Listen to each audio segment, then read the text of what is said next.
कोकणी रेसिपीमध्ये आपलं स्वागत आहे। आज मी चिकन लॉलीपॉप अगदी कमी सामग्री वापरून बनवणार आहे। इथे मी 6 पीस घेतले आहेत स्वच्छ धुवून। त्यानंतर कुकरची शिट्टी काढून कुकर गॅसवर चढवला आहे। चिकन आपल्याला फक्त 2 मिनिटं वाफवायचं आहे, त्यामुळे चिकन चांगलं शिजलं जातं। इथे आपल्याला 1 अंड, अद्रक लसूणची पेस्ट, 1 चमच चिकन मसाला, 2 चमच 65 चिकन मसाला, 1 चमच मैदा आणि 1 चमच कॉर्नफ्लॉवर।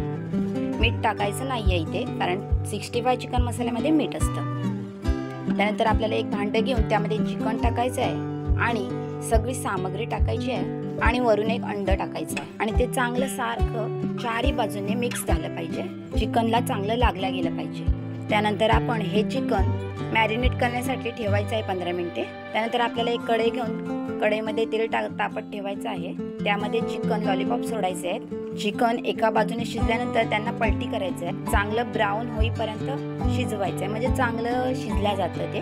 आणि चिकन लॉलीपॉप आपल्या इथं शिजलं आहे। चिकन एका बाजूने 5 मिनिटं आणि दुसऱ्या बाजूने 5 मिनिटं स्लो गॅसवरती ठेवायचं आहे। त्यानंतर 4-5 कढीपत्त्याची पानं घेतली आहेत आणि वरून गार्निशिंगसाठी टाकलं आहे आणि आपल्याला वरून कोथिंबीर टाकायची आहे आपली चिकन लॉलीपॉप तयार।